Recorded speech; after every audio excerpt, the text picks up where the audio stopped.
Hello everyone, this is Vanshika Soni. So today we are going to start chapter 10 cell cycle and cell division, जिसमें अपन NCERT की हर एक line, हर एक point, diagram, summary सब कुछ cover कर रहे होंगे एंड साथ ही साथ में इसको याद करने की ट्रिक्स एंड टिप्स भी साथ ही में जानेंगे।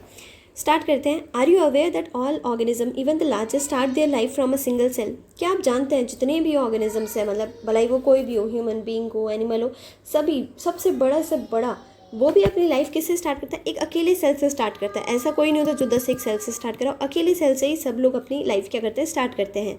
You may wonder how a single cell then goes on to form such large organism. उसके बाद आप सोचते होंगे कि आप भी एक सिंगल सेल से बने, हम लोग भी, और आज हम देखो इतने बड़े से हो गए। तो एक अकेला सिंगल सेल इतना बड़ा कैसे बन जाता है? Growth and reproduction are characteristics of cell indeed of all living organisms. अब ग्रोथ एंड रिप्रोडक्शन क्या है? सेल के कैरेक्टरिस्टिक है। सेल क्या करता है? ग्रो करता है, रिप्रोड्यूस करता है। अब ग्रो करने के लिए सेल को क्या करना पड़ता है? रिप्रोड्यूस भी करना पड़ता है। तो ये किसके कैरेक्टरिस्टिक्स है? सेल के कैरेक्टरिस्टिक है। एंड इंडीड बाकी जितने भी लिविंग ऑर्गेनिज्म हैं उनके भी हो गए characteristic. All cell reproduce by dividing into two with each parental cell giving rise to two daughter cell each time they divide. अब देखो सेल रिप्रोड्यूस करते कैसे हैं कि जैसे रिप्रोडक्शन सेल में क्या होता है, एक सेल है वो किस में डिवाइड कर देता है? दो सेल में। अब जो ये सेल था जो डिवाइड किया है इसको तो अपन बोलते हैं पेरेंट सेल, एंड ये जो दोनों हैं इसे अपन बोलते हैं डॉटर सेल। ठीक है, पेरेंट सेल से क्या बनते हैं? दो डॉटर सेल बनती है हर टाइम जब भी डिवाइड होएगा। These newly formed daughter cell can themselves grow and divide, giving rise to a new cell population that is formed by the growth and division of single parental cell and its progeny. अब ये जो नई नई form हुई हुई daughter cell है ना, ये भी खुद अब क्या करेगी? ये ग्रो करेगी। अब जैसे ही एक टाइम के बाद ग्रो कर चुकी होगी उसके बाद ये दोनों ये भी क्या कर जाएगी? डिवाइड कर जाएगी दो सेल्स में। ठीक है, एंड इसी तरीके से नई पॉपुलेशन क्या होगी? बढ़ती जाएगी एंड ग्रोथ होती जाएगी। एंड एक single parental cell and progeny की क्या होगी? जैसे ये एक सेल था, ये पहले दो में डिवाइड किया, ये ग्रो हुआ, फिर ये दो सेल में डिवाइड किया, इस तरीके से ये चलता जाता है। In other words such cycles of growth and division allow a single cell to form a structure consisting of million of cells. अब दूसरे शब्दों में अगर अपन बात करें, ऐसी जो साइकिल्स होती है ये क्या अलाउ करती है कि एक सिंगल सेल जो होती है, एक अकेली सेल्स ऐसा एक स्ट्रक्चर बना लेती है जिसमें मिलियंस ऑफ सेल हो। अब मिलियंस ऑफ सेल कैसे? ये भी डिवाइड करेगी, फिर ये भी डिवाइड करेगी, मतलब आप इमेजिन कर सकते हैं बढ़ता ही जाएगा। मिलियंस ऑफ सेल एक टाइम के बाद क्या हो जाती है? फॉर्म हो जाती है। अब अपन मेन बात करते हैं सेल साइकिल की। Cell division is a very important process in all living organism. अब सेल डिवीजन ऐसा ही एक प्रोसेस नहीं है कि दो सेल, एक सेल से दो सेल बन गई। ये बहुत ही ज़्यादा क्या है? इंपॉर्टेंट प्रोसेस है सभी लिविंग ऑर्गेनिजम्स में। During the division of a cell DNA replication and cell growth also take place. अब जब सेल डिवाइड कर रहा है तो इसमें दो चीज़ें और भी होती हैं, वैसे काफ़ी चीज़ें होती है जो अपन देख लेंगे। दो चीज़ें और भी होती है, एक तो है डीएनए रेप्लिकेशन। मान लेते हैं इसमें डीएनए है, अब ये डीएनए मुझको इसमें भी चाहिए, इसमें भी चाहिए, तो डीएनए को रेप्लिकेट तो करना ही पड़ेगा। तो ये डीएनए रेप्लिकेशन मतलब डबल हो जाना। ठीक है, तो ये जो डीएनए था ये डबल हो गया। अब एक इस डॉटर सेल में आ जाएगा, एक इस डॉटर सेल में हो जाएगा। एंड दूसरी चीज़ जो होती है वो आता है सेल की ग्रोथ। सेल की ग्रोथ भी क्या होती है? इस प्रोसेस के टाइम होती है। Hence have to take place in a coordinated way to ensure correct division and formation of progeny cell containing intact genome. अब देखो मान लेते हैं ये रेप्लिकेट तो हो गई। अब रेप्लिकेट होने के बाद एक ही अगर ये सेल में चलेगी तब तो काम सही नहीं होएगा ना। अपन को क्या चाहिए कि कोऑर्डिनेटेड वे में हो, ताकि क्या हो? करेक्ट तरीके से, एकदम सही तरीके से क्या हो? डिवीजन हो एंड फॉर्मेशन जो हो प्रोजेनी सेल का वो इस तरीके से हो कि हर एक में एक एक इंटैक्ट क्या हो जाए? जीनोम आ जाए। The sequence of events by which a cell duplicates its genome, synthesizes the other constituent of cell and eventually divides into two daughter cell is termed as cell cycle. अब cell cycle अपन term बोलते, अब cell cycle अपन कहते किसे? एक ऐसा sequence events का जिसमें एक सेल क्या करता है? अपना जीनोम, जो अपना जेनेटिक मटेरियल है, इसे डुप्लीकेट करता है, सिंथेसिस करता है दूसरे सेल के कॉन्स्टिट्यूएंट। मान लो और भी सेल में और भी चीज़ें होती है ना, उनको सिंथेसिस करता है एंड इवेंचुअली दो डॉटर सेल में क्या कर जाता है? डिवाइड कर जाता है। यही सेल साइकिल के इवेंट्स हैं। तो देखो तीन इवेंट्स पढ़ लिए अपन ने। क्या करता है? सेल अपना क्या करता है? जीनोम जो था डुप्लीकेट करता है, दूसरे कॉन्स्टिट्यूएंट सेल के क्या होता है? सिंथेसिस करता है, एंड तीसरा क्या है? इवेंचुअली दो डॉटर सेल में डिवाइड कर लेता है। इसी को अपन क्या कहते हैं? सेल साइकिल टर्म देते हैं। Although cell growth in terms of cytoplasmic increase is a continuous process. अगर अपन बात करें सेल ग्रोथ की, अब सेल ग्रोथ की बात मैं किस चीज़ में कर रही हूँ? साइटोप्लाज्मिक इंक्रीज की। मान लेते हैं इस तरीके का सेल था, अब ये थोड़ा क्या कर गया? ग्रो कर गया, इसका साइटोप्लाज्म इतना और बढ़ गया। साइटोप्लाज्मिक इंक्रीज के टर्म्स में अगर मैं सेल ग्रोथ की बात करूँ तो ये कॉन्टिन्यूस प्रोसेस है। मतलब मान लो यहाँ से सेल डिवीजन स्टार्ट होकर यहाँ तक चलता है, आगे अपन पढ़ेंगे इतने सारे फेजेस आते हैं। तो इन सब में ये जो सेल ग्रोथ का प्रोसेस है साइटोप्लाज्मिक इंक्रीज का, ये कॉन्टिन्यूस रहता है। DNA DNA synthesis occurs during only one specific stage in the cell cycle. लेकिन यहीं पे अपन डीएनए रेप्लिकेशन मतलब जीनोम का डुप्लीकेशन जो है, डीएनए का सिंथेसिस जो है, ये एक अकेली, ऐसा नहीं हर स्टेज में होता है, नहीं, एक अकेली पर्टिकुलर फेज होता है सेल साइकिल की, उसी में होता है, जो कि एस फेज होता है, जो अपन आगे पढ़ेंगे। The replicated chromosome DNA are then distributed to daughter nuclei by a complex series of events during the cell cycle. अब देखो, जो ये रेप्लिकेटेड क्रोमोसोम है, जो ये रेप्लिकेटेड डीएनए मतलब 2 डीएनए आ गए, अब क्या होगा, इन्हें क्या कर दिया जाएगा, डॉटर न्यूक्लियाई में डिस्ट्रीब्यूट कर दिया जाएगा। अब ये सीधे ही नहीं, डॉटर न्यूक्लियाई में एक कॉम्प्लेक्स, एक बहुत ही कॉम्प्लेक्स सीरीज ऑफ इवेंट्स होती है सेल साइकिल के दौरान, जिससे ये डॉटर न्यूक्लियाई तक जाते हैं। These events are themselves under genetic control. अब ये इवेंट्स ऐसे ही नहीं कैसे भी हो जाएंगे, ये इवेंट्स जो हैं बहुत इंपॉर्टेंट है कि जितने भी इवेंट्स ये जेनेटिक कंट्रोल के अंडर है। तभी तो अपन देखते हैं ना, जीन से रिलेटेड इतनी सारी डिजीजेस और क्यों होती है, क्योंकि जितना भी है ये सब कुछ जेनेटिक कंट्रोल के अंदर ही आ रहा है। और सेल डिवीजन, सेल साइकिल बहुत ही क्रूशियल इवेंट्स होते हैं एक ह्यूमन बीइंग की लाइफ में और किसी भी ऑर्गेनिजम्स की लाइफ में। अब अपन बात करें फेजेस ऑफ सेल साइकिल के बारे में। A typical eukaryotic cell is illustrated by human cell in culture. अब मान लेते हैं एक टिपिकल यूकैरियोटिक सेल की बात करते हैं, तो अपन ह्यूमन का एक सेल ले लेते हैं कल्चर के अंदर, ठीक है, ह्यूमन का मैंने एक सेल निकाला, कल्चर के अंदर ले लिया। These cell divide once in approximately every 24 hours, मतलब हर 24 घंटे में, या फिर कह दो हर एक दिन में एक बार ये सेल क्या करते हैं, डिवाइड करते हैं। एक दिन हुआ, एक बार डिवाइड करके, दूसरा दिन हुआ, दूसरी बार डिवाइड करके। However this duration of cell cycle can vary from organism to organism. Very very very important line. अब ऐसा नहीं है कि ह्यूमन बीइंग में देखो एक दिन में एक सेल डिवाइड कर रहा है, तो यार इसमें भी एक दिन में एक सेल डिवाइड करेगा, कॉकरोच में भी, डॉगी में भी, इसमें भी नहीं। हर ऑर्गेनिज्म से ऑर्गेनिज्म सेल साइकिल का जो ड्यूरेशन है ये क्या करता है, वेरी करता है। And also from cell type to cell type, और साथ ही साथ में सेल टाइप से सेल टाइप में ऑर्गेनिज्म सबसे तो वेरी करता है, डॉग कैट इन सब का तो अलग होएगा। खुद की बॉडी में अलग अलग सेल के जो टाइप है उसमें भी ये वेरी कर जाता है। Yeast for example can progress through the cell cycle in only about 90 minutes. अब ह्यूमन बीइंग तो अपन ने बात करी 24 घंटे में डिवाइड करता है। ईस्ट जो होता है, ईस्ट जो है 90 मिनट्स में, बहुत बार पूछा गया है 90 मिनट्स, ये मिनट्स भी याद रखना है, सेकेंड आवर्स पे कंफ्यूज नहीं होना। 90 मिनट्स में, 90 मिनट में, मतलब 1.5 घंटे में ईस्ट क्या करता है, अपना जो सेल साइकिल है ये क्या कर लेता है, कंप्लीट कर लेता है। The cell cycle is divided into 2 basic phases. अब अपन 2 बेसिक फेज में सेल साइकिल को क्या करते हैं, डिवाइड करते हैं। एक है इंटरफेज एंड दूसरा है एम फेज। एम फेज को अपन माइटोसिस फेज भी बोलते हैं। Interphase, M phase, mitosis phase, 2 phase में डिवाइड किया हुआ है, ठीक है। The M phase represents the phase when the actual cell division और mitosis occurs and the interphase represent the phase between 2 successive M phases. अब जो एम फेज है ये किसको रिप्रेजेंट करता है, वो फेज जब क्या हो, एक्चुअली सेल डिवाइड कर रहे हैं। मान लेते हैं अभी तक तो मैंने क्या करा, सेल की ग्रोथ हो रही है, डीएनए रेप्लिकेशन, ब्ला ब्ला ब्ला ब्ला, ये सब हो रहा है। अब ये सेल क्या करता है, डिवाइड कर गया। इस जो फेज़ है ये वाली, इसको मैं क्या कह रही हूँ, एम फेज़, जहाँ पे एक्चुअली सेल डिवीजन क्या हो रहा है, अकर हो रहा है। And the interphase represent the phase between 2 successive M phase. अब एक बार ये डिवाइड किया, यहाँ पे पहले भी एक बार डिवाइड कर चुका था, इन दोनों के बीच की जो ये फेज़ है इसे मैं क्या कह रही हूँ, IP, इंटरफेज अपन इसको कह रहे हैं। It is significant to note that in the 24 hour average duration of cell cycle of a human cell division proper last for only about an hour. ये सिग्निफिकेंट है, ये नोट करना कि देखो 24 घंटे की क्या होती है एवरेज ड्यूरेशन, अपन ने देख ली सेल साइकिल की होती है ह्यूमन सेल की। सेल डिवीजन सिर्फ 1 घंटे ही लास्ट करता है, मतलब बाकी के जो 23 आवर्स है ये किस में जा रहा है, इंटरफेस, मतलब 23 घंटे तो इंटरफेस में जा रहा है, और एक्चुअली जो सेल डिवाइड कर रहा है ये सिर्फ 1 घंटे ही करता है। ये बहुत इंपॉर्टेंट लाइन है, याद रखना, सिर्फ 1 घंटे के लिए ही क्या कर रहा है, एक्चुअली सेल डिवाइड हो रहा है। The interphase last more than 95% of the duration of cell. More than भी याद रखना है अपन को, मोर देन 95%, मतलब सेल साइकिल का इतना ड्यूरेशन है तो 95% से ज़्यादा, 95% से भी ज़्यादा इंटरफेस क्या करता है, लास्ट करता है, ठीक है। The M phase starts with the nuclear division. अब एम फेज जो होता है, अपन देखो इंटरफेस की बात अभी करेंगे। अब एम फेज में क्या होता है ना, एम फेज स्टार्ट कैसे करता है, न्यूक्लियर डिवीजन। न्यूक्लियर डिवीजन मतलब न्यूक्लियस जो है, अब इसके अंदर ये न्यूक्लियस था, इसके डिवीजन से क्या होता है, एम फेज स्टार्ट होता है। Corresponding to separation of daughter chromosome karyokinesis and usually ends with the division of cytoplasm cytokinesis. उसके बाद क्या होता है, कॉरेस्पॉन्ड किसको करता है ये, कि डॉटर क्रोमोसोम जो है, ये देखो ये क्या था, डॉटर क्रोमोसोम था, इसका क्या होता है, सेपरेशन होता है, इसको ऐसे सेपरेट कर दिया तो ये क्रोमेटिड बन जाते हैं, और इन क्रोमेटिड को अपन डॉटर क्रोमोसोम बोलने लगते हैं। अब ये डिस्ट्रीब्यूट हो जाता है, अभी तक भी ये सेल में ही था, ठीक है, जब तक ये चीज़ डिवाइड हुई, मतलब 2 क्रोमोसोम, इसे मैंने कैरियोकाइनेसिस बोला। अब ये जो बड़ा सा सेल था, जब इसने डिवाइड कर लिया तब मैंने इसको क्या बोल दिया, साइटोकाइनेसिस। क्यों, क्योंकि साइटोप्लाज्म का डिवीजन हो गया। The interphase, though called the resting phase, is the time during which the cell is preparing for the division. अब इंटरफेस इंटरफेस को अपन रेस्टिंग फेज भी बोलते हैं।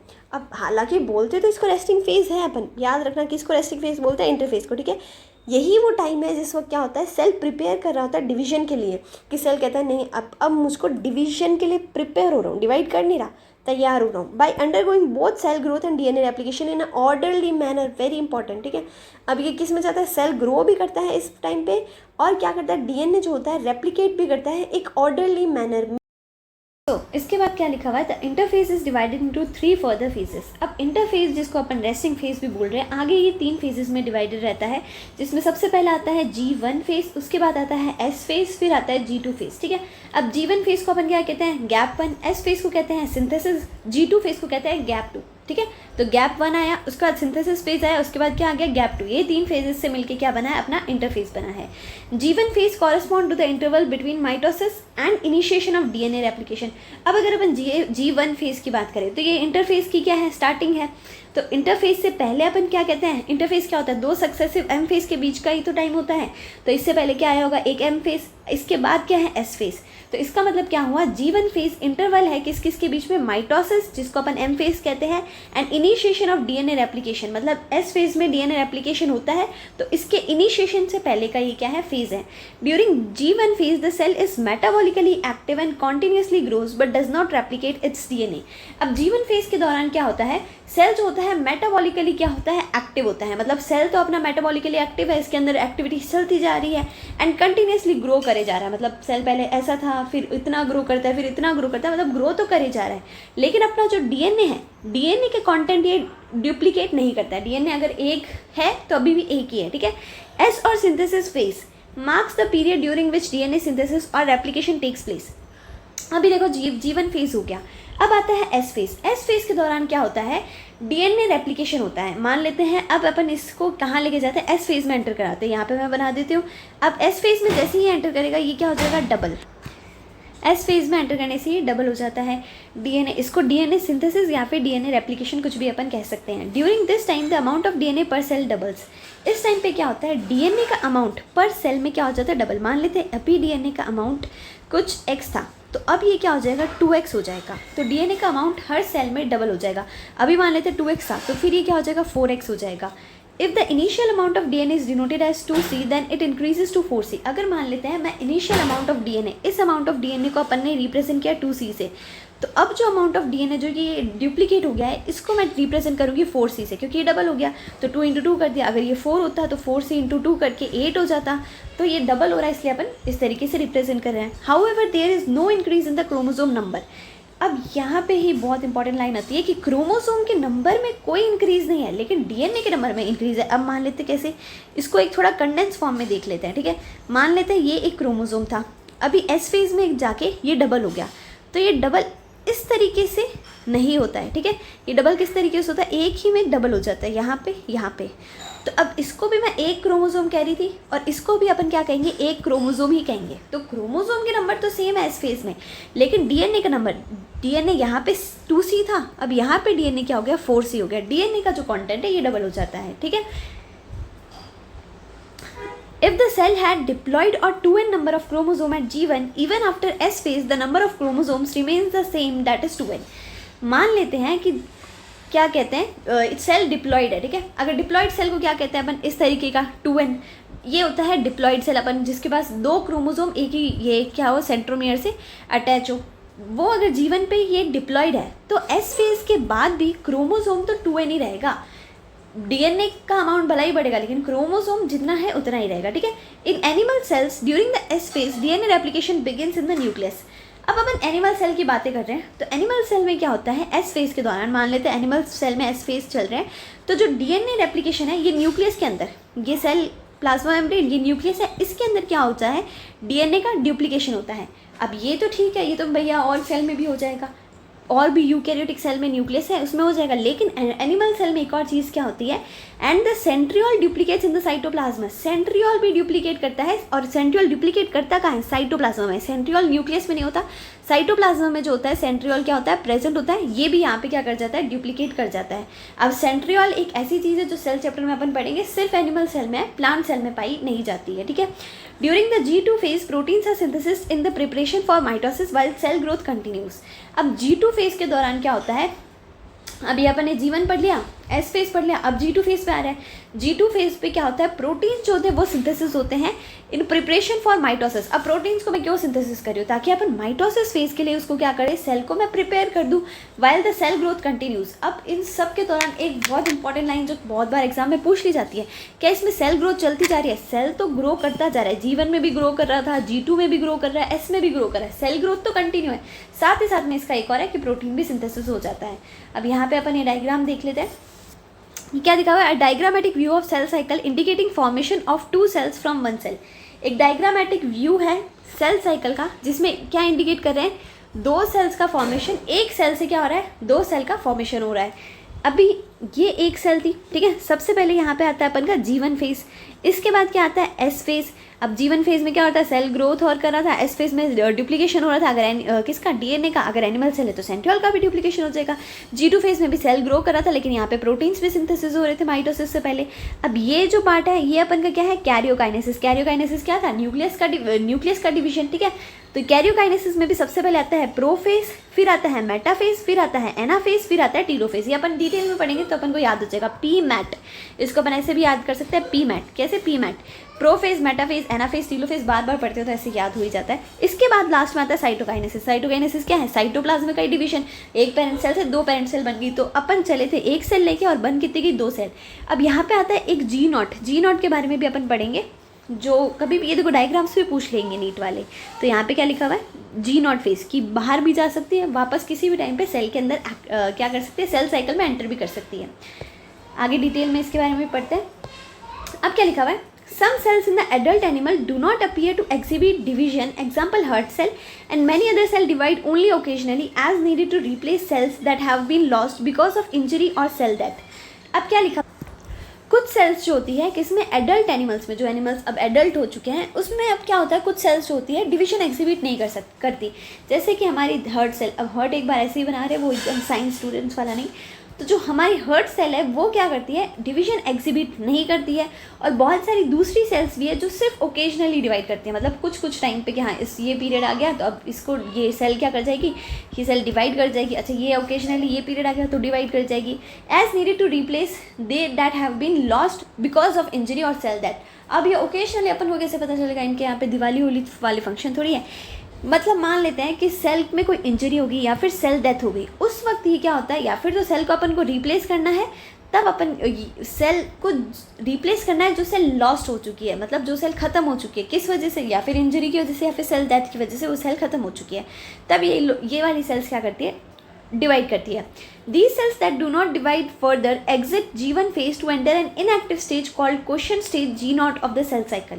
ये जो सेल्स होती है जो आगे फर्दर डिवाइड नहीं करती, ठीक है, अब फर्दर डिवाइड कर नहीं रही है, तो G1 फेज जो अपन ने देखा था कि ये G1 फेज यहाँ पे था, तो इसने क्या किया, G1 फेज को ही क्या कर दिया, एग्जिट मार दिया। ये G1 फेज को ही क्या करके छोड़ के चलेगी, बाय बाय टाटा, ठीक है। और अब क्या होती है, बहुत इंपॉर्टेंट लाइन है, बहुत बार पूछी जाती है। सबसे पहली बात तो ये G1 फेज को क्या करगी, एग्जिट करगी, ताकि एक इनएक्टिव स्टेज इनएक्टिव है, सेल इनएक्टिव नहीं है, सेल एक्टिव ही है। जो स्टेज है ये बहुत कन्फ्यूजन हो जाती है। देखो जो स्टेज है ये कैसी है, इनएक्टिव है, सेल एक्टिव ही रहती है मेटाबॉलिकली, ठीक है। एंड इस इनएक्टिव स्टेज को बोलते क्या है, quiescent stage G0 of the cell cycle, quiescent stage इसे बोलते हैं। Cells in this stage remain metabolically active. इस स्टेज पे जो सेल होती है ये कैसी रहती है, मेटाबॉलिकली क्या रहती है, एक्टिव रहती है, but no longer proliferate unless called on to do so. लेकिन प्रोलिफरेट नहीं करती। अब ऐसा नहीं कि कभी नहीं करेगी, जब तक अपन इसको बोलेंगे नहीं, unless called on to do so, जब तक नहीं बताएंगे तब तक ये प्रोलिफरेट या फिर डिवाइड या फिर ग्रो नहीं करेगी। On the requirement of the organism, अब कैसे पता चलेगा, ऑर्गेनिज्म की रिक्वायरमेंट है तो कर लेगी डिवाइड, नहीं तो नहीं करेगी। In animals mitotic cell division is only seen in diploid somatic cells. अब अगर अपन एनिमल सेल में माइटोटिक डिवीजन कहाँ पे देखने को मिलता है अपन को, डिप्लॉयड सोमैटिक सेल्स में ही देखने को मिलता है। अगर आपको सोमैटिक सेल्स नहीं, अगर अपन सोमैटिक सेल्स की बात करें तो सोमैटिक सेल्स क्या होती है, बॉडी सेल्स होती हैं। अगर अपन रिप्रोडक्टिव सेल्स को हटा दें, जैसे कि स्पर्म और एग वाली, तो इसके अलावा जो भी अपन की बॉडी बनाती है, जैसे स्किन, मसल्स, बोन्स, ब्लड, ये सारी चीज़ें बनाने वाली जो सेल्स है, इसे ही अपन सोमैटिक सेल्स कहते हैं। तो एनिमल्स में जो माइटोटिक सेल डिवीजन है वो किस में, ओनली सीन इन, सिर्फ और सिर्फ किस में देखा जाता है, डिप्लॉइड सोमैटिक सेल्स में देखा जाता है। However there are few exception to this where haploid cell divide by mitosis. However, अब देखो हर चीज़ के एक्सेप्शंस तो कहीं ना कहीं मिल जाते हैं, तो कुछ फ्यू एक्सेप्शंस भी है जहाँ पे हैप्लॉइड सेल, मतलब डिप्लॉइड तो कैसी होती है, 2n नंबर वाली cells, and haploid cell n वाली। तो हैप्लॉइड सेल्स भी डिवाइड कर जाती है माइटोसिस के through. For example male honey bees. अब इसके एग्जांपल के लिए अगर अपन बात करें, जो मेल हनी बीज है, एकदम अच्छे से याद कर लेना, मेल हनी बीज है, ये अपन किसमें, principle of inheritance and variation chapter में बहुत अच्छे से पढ़ेंगे भी। मेल हनी बीज जो है हैप्लॉइड सेल है, जो कि माइटोसिस के थ्रू डिवाइड कर लेती है। Against this the plants can show mitotic division in both haploid and diploid cell. इसके अगेंस्ट में प्लांट्स की बात करें, चलो प्लांट्स की बात करते हैं। अब प्लांट्स क्या करते हैं, डिप्लॉइड सेल हो या हैप्लॉइड सेल हो, दोनों में ही क्या कर जाती है, माइटोटिक डिवीजन कर लेती है। From your recollection of example of alternation of generation in plants, chapter 3 identify plant species and stages at which mitosis is seen in haploid division, bla bla bla. अब अपन बात करें एम फेज के बारे में। This is the most dramatic period of the cell cycle.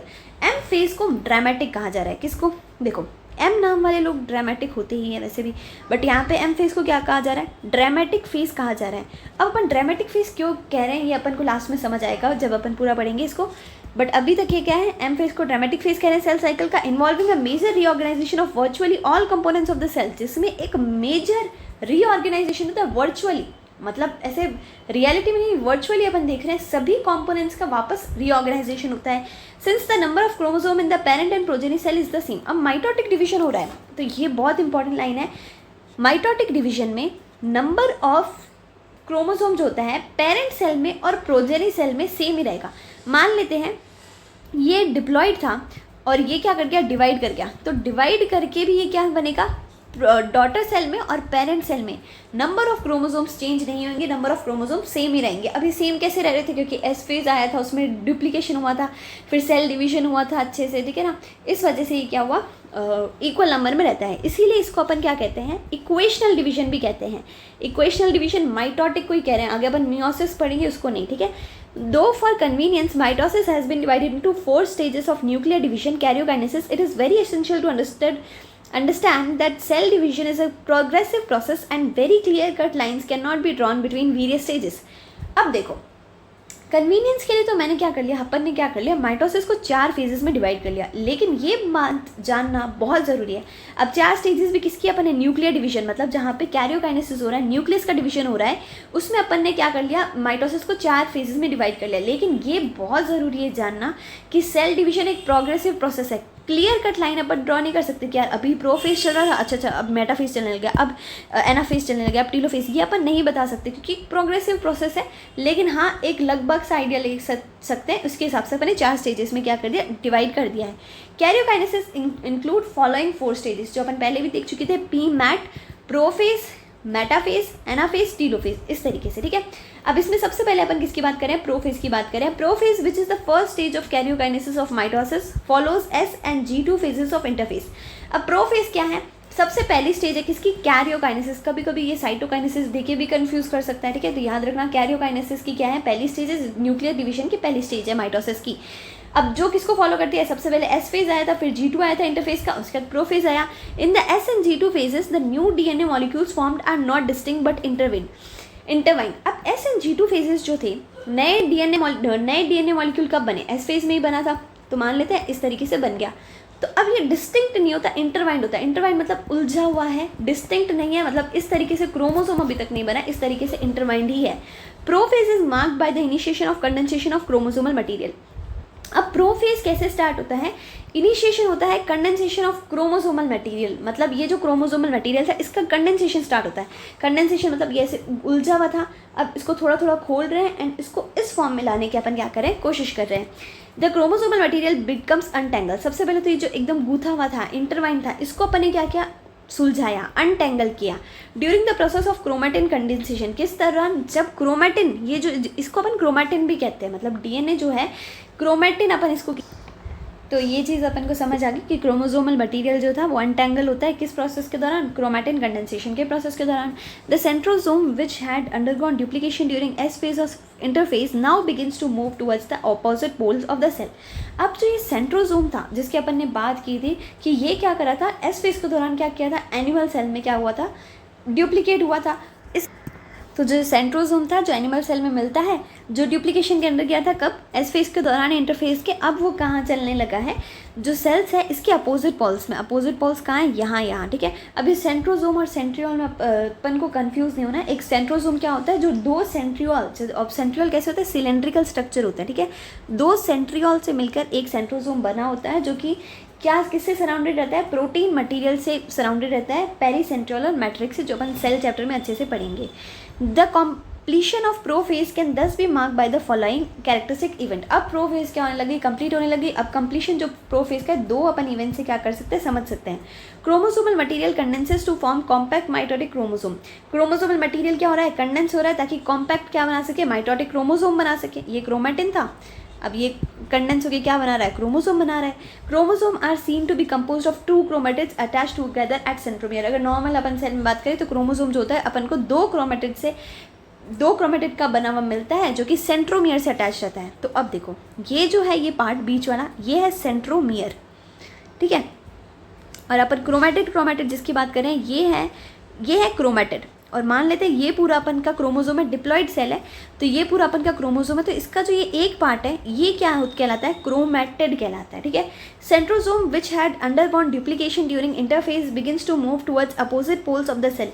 अब जो ये सेंट्रोसोम था जो डुप्लीकेशन के अंदर गया था, अपन ने देख लिया इंटरफेस के दौरान ये क्या करता है, अलग अपोजिट पोल्स के तरफ मूव करता है सेल के।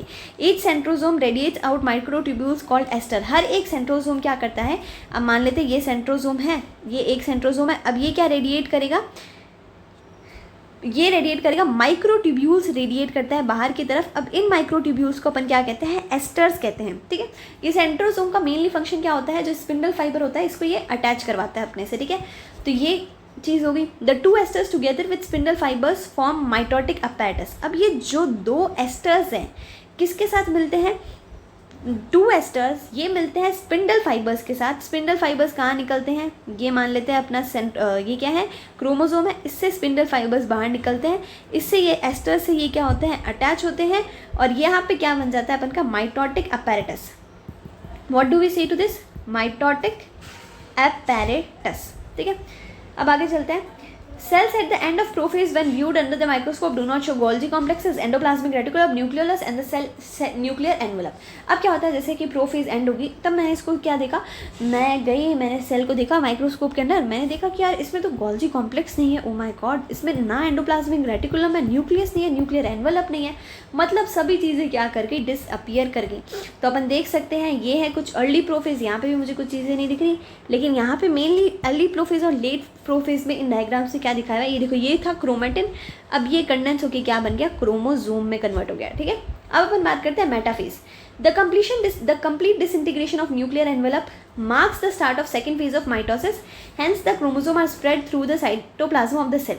अब मैंने क्या देखा कि अब मेरे को कैसे पता चलेगा मेटाफेज स्टार्ट हो गया, तो जैसे कि अपन ने साइंस ने अपन को बताया हुआ है, जैसे ही आपको दिख जाए कि ये जो न्यूक्लियर एनवेलप था ये थोड़ा थोड़ा डिसइंटीग्रेट करा था, अब ये कम्प्लीटली डिसइंटीग्रेट कर चुका है, मतलब कम्प्लीटली तरीके से गायब हो चुका है।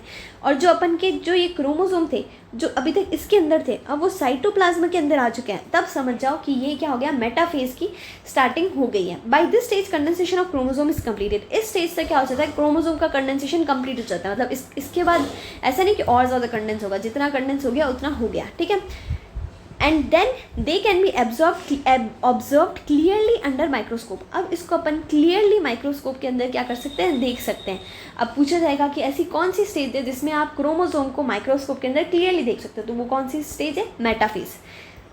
This then is the stage at which morphology of chromosome is most easily studied. अब यही वो फेज है जहाँ पे जो क्रोमोसोम की मॉर्फोलॉजी है, सबसे आसानी से पढ़ी जाती है। बहुत बार क्वेश्चन पूछा गया इस चीज़ से तो, कि ऐसी कौन सी फेज़ है जिसमें क्रोमोसोम की मॉर्फोलॉजी क्या होती है, आउटर अपीयरेंस, बाहरी दिखावट जो है क्रोमोसोम इस तरीके से बना हुआ है, वो कौन से फेज़ में अच्छे से पढ़ी जाती है, वो है मेटाफेज। ठीक है, eight this stage metaphase chromosome is made up of 2 sister chromatids. इस स्टेज पे क्या होता है, जो मेटाफेज का जो क्रोमोसोम है 2 सिस्टर क्रोमेटिड से बना है।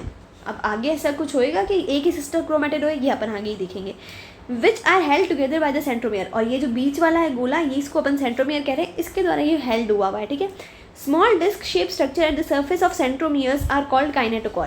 अब क्या होता है, छोटे छोटे स्मॉल डिस्क शेप के स्ट्रक्चर्स जो होते हैं स्मॉल, ये क्या होते हैं, सेंट्रोमियर के सरफेस पे ऐसे लगे हुए होते हैं, इन्हें अपन कहते हैं काइनेटोकोर्स। ठीक है, अब अपन वापस एक बार क्रोमोसोम का स्ट्रक्चर देख लेते हैं।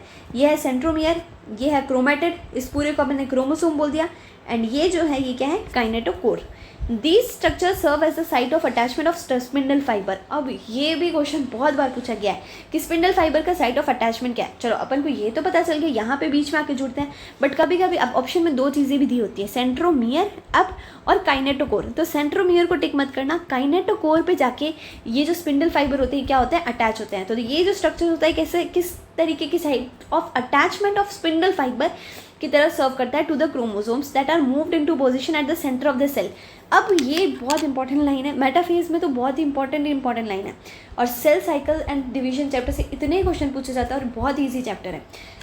क्या होता है इस मेटाफेज जो होता है, इस टाइम तक जैसे ही ये स्पिंडल फाइबर अटैच होते हैं, ये जो क्रोमोसोम है ये कहाँ पे मूव कर जाते हैं, सेंटर ऑफ द सेल का ये जो सेंटर है, यहाँ पे क्रोमोसोम्स क्या कर जाते हैं, मूव कर जाते हैं। Hence, the metaphase is characterized by all the chromosome coming to lie at the equator with one chromatid of each chromosome connected by its kinetochore. Hence, जो मेटाफेज है उसको अपन ने कैसे कैरेक्टराइज किया है, जितने भी क्रोमोसोम हैं वो इक्वेटर पे आ जाता है। इक्वेटर अपन क्या कहते हैं, ये जैसे अर्थ है, अर्थ का इक्वेटर क्या होता है, अर्थ का सेंटर ही तो होता है। तो वैसे ही मेटाफेज क्या हो जाता है, इक्वेटर पे लाई कर जाते हैं, जिसमें हर एक